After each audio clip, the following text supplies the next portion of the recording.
Joseph Hastings, I order that you be held without charge and that your case be turned over to the juvenile authorities.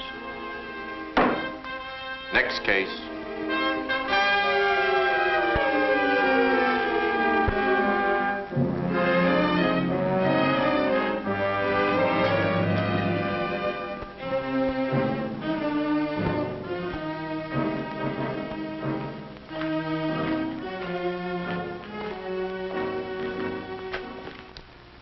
Joseph Hastings, Your Honor. He lives out on the west side.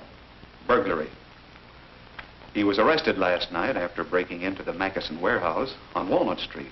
Another boy got away. They are taking cigarettes and other merchandise. Here's the paper, sir.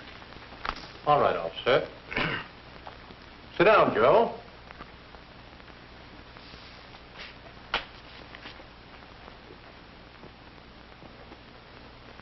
Well, what happened to you? Want to tell me about it? That's what I'm here for. What do you say, Joe? Well, I don't know. It was a crazy thing to do. I don't know what to say. Well, then, suppose I ask you a few questions. You've never been in trouble before? That is, you've never been arrested before? That's right, Judge. What about your family, Joe? Your father and mother? Oh, they're swell. And they'll think that I'm... Now, don't worry about that.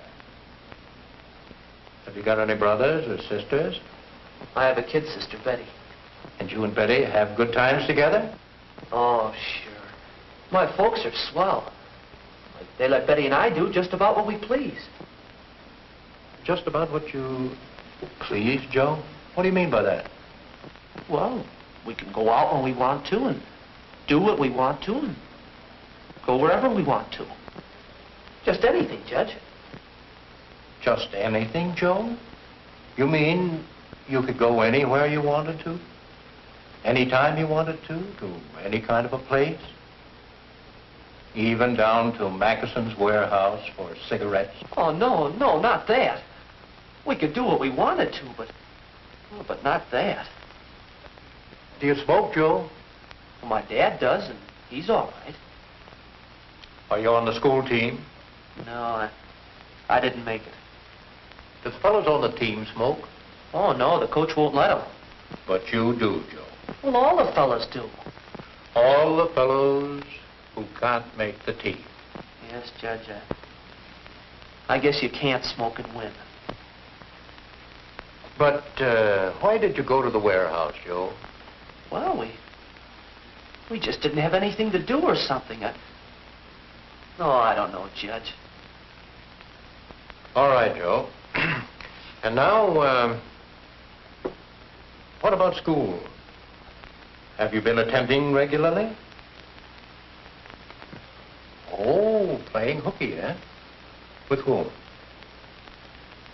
Come on, tell me about it. Well, I have a pal. He's in my class, and we never have a place to go. So we meet after school, and we just sort of hang around together. Oh, Bob is smart. He's been around and knows a couple of things.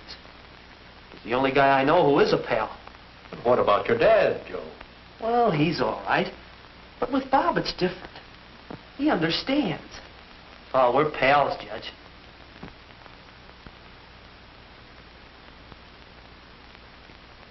Is that why you were both out there at the warehouse? Who said he was there? I never did. Oh, what if we did smoke? What if we did have a beer? Oh, so you had some beer. You mean that... Before you went out to the warehouse. Oh, Judge, Bob and I didn't mean any harm. We had a couple of beers at a tavern and ran out of cigarettes. Bob said he knew where to get some, so just left. We went down to the Mackeson warehouse and helped ourselves to cigarettes. But just as we were coming out of the place, they caught us.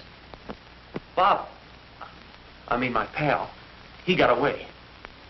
But they caught me.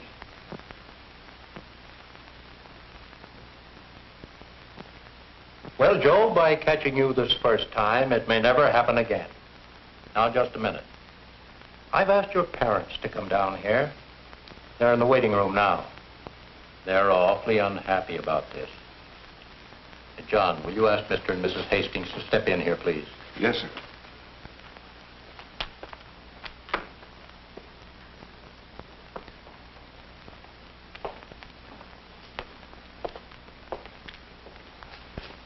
Mr. and Mrs. Hastings, won't you sit down, please?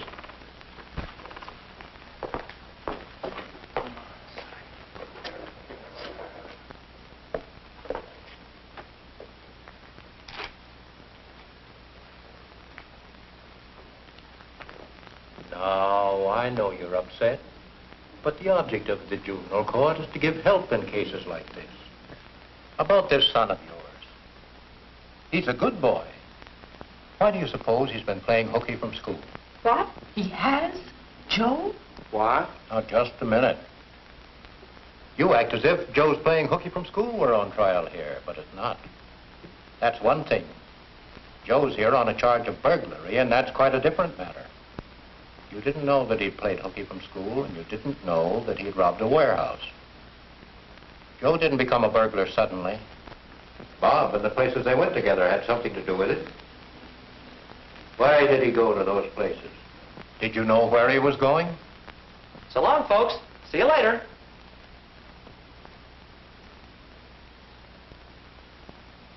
And your daughter? Do you know where she goes? Goodbye, Mother. I'm going out now. Are they scouts? Do they go to Sunday school? What do scouts have to do with this? And Sunday school.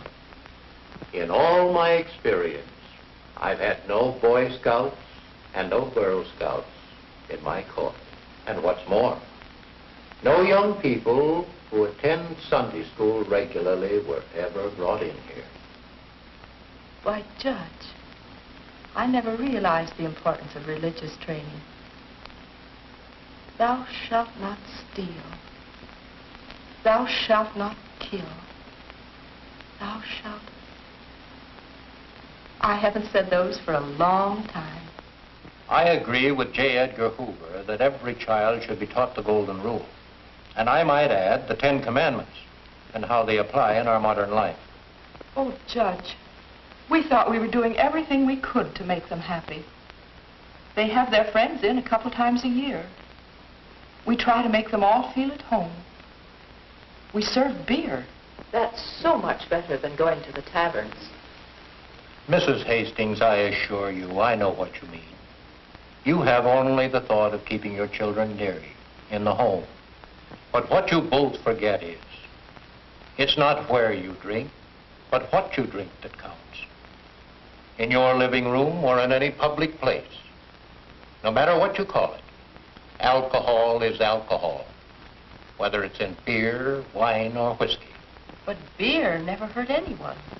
The National Safety Council has found that the amount of alcohol in a glass or two of beer is enough to interfere with good judgment and make unsafe drivers. In the same way, it interferes with and changes everyday judgments and makes people do things they wouldn't otherwise do. Such as Joe going down to that warehouse. He knew that was wrong. And what about your daughter? I don't want Betty in here, too. I never thought beer hurt me any. We thought we were doing right. You have a responsibility for Joe and Betty. You have a good home. You can give them every opportunity. Crime begins in little things. For instance, I recall at a high school tournament, visiting students did $300 damage to furniture. They forgot good manners. They didn't know the Golden Rule. Lack of respect for the rights of others leads to crimes like stealing. Judge, what about our children today? What more can we do? Young people don't want to get into trouble. They want fun and companionship. A boy like Joe isn't really underneath a bad youth. Often, he's very good. He has courage, imagination, sensitivity. Youth, young people everywhere bubble with ideas. In many places, they have organized to express ideas, to better their own communities, their own lives. Youth is active, eager to learn. eager to accomplish, to do things for itself. There are ways they may be helped. There are many existing agencies that can assist youth in its search for wholesome, hearty activities. In the church, with its teachings and its leadership, with its activities, its opportunities, youth seeks and finds those things it expects and wants of the world. Do you know that J. Edgar Hoover says that there would be practically no crime among youth if young people attended Sunday school regularly during their formative years? And important every day to every youth is his home. In the home, in every home, the proper influence, the good example must be present. That's the parent's job, your job. The children should have in the home the right environment and example to learn good manners and develop good habits. It's the parent's job to ensure for the home those responsibilities and activities that will make fine characters. The home is the center of the child's life. In fairness to them, it should be morally and socially rich. So, you see, it's up to all of us, to you and to me, to adults and youth. You can send Joe and Betty safely forth into the world. Youth asks only a chance. It wants to achieve. It is justly proud and hopeful and courageous. Youth holds its head high. It looks to a better world. I think I know what you mean now, Judge. John, now that we have a plan, we can really make a home. Well, with this new outlook, you can give Joe and Betty a better opportunity in life. I'm going to give you a chance to make Joe's life a little better. I'm going to return him to your custody on probation. But first, I want to talk to him alone. He'll meet you in the outer office in a few minutes. Thank you so much. Thank you, Judge.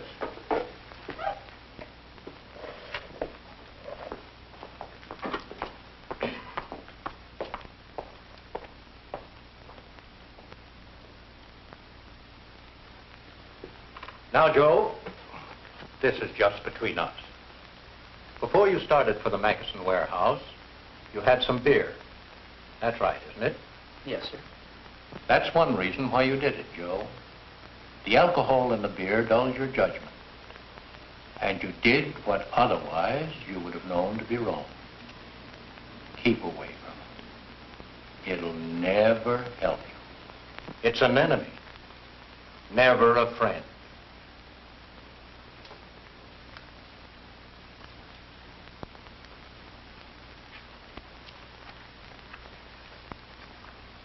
What's that, Joe? Well, it's a head. The brain. Yes. And that's what goes wrong with you when you take a drink. Your brain goes wrong, your thinking goes wrong, and you go wrong. It may take only one drink, Joe, and you lose your sense of caution. Your judgment is impaired. You just lose all the way round. Alcohol is not a stimulant. It's a narcotic. It dulls the brain. You've had Shakespeare in school, haven't you? Yeah, some. Well, if you don't remember anything else of his, remember this. Be thou familiar, but by no means vulgar. Those friends thou hast, and their adoption tried, grapple them to thy soul with hoops of steel. But do not dull thy palm with entertainment of each new-hatched, unfledged comrade. Give every man thy ear, but few thy voice. Take each man's censure, but reserve thy judgment. Neither a borrower nor a lender be, for loan oft loses both itself and friend, and borrowing dulls the edge of husbandry. This above all, to thine own self be true, and it must follow as the night the day. Thou canst not then be false to any man.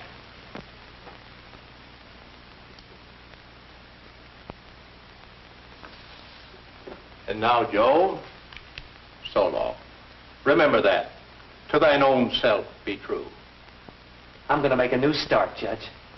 Thanks for putting me on the right track.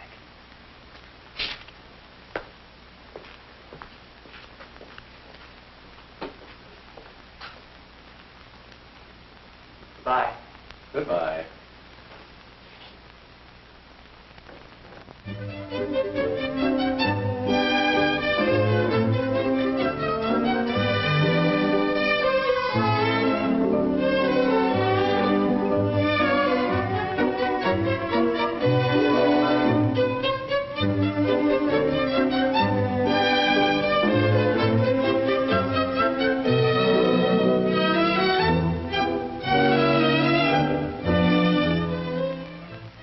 Come in.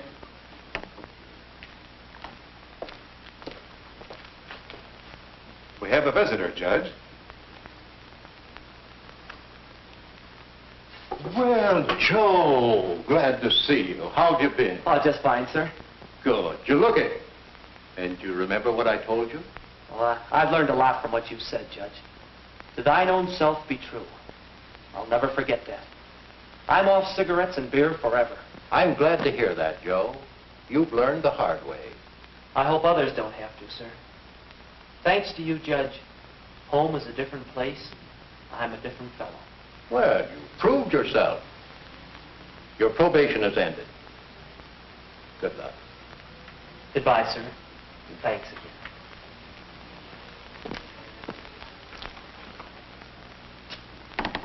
You know, seeing that boy walk out of here and knowing the kind of lad he is, well, it makes you feel kind of warm and happy inside. Like saving a life.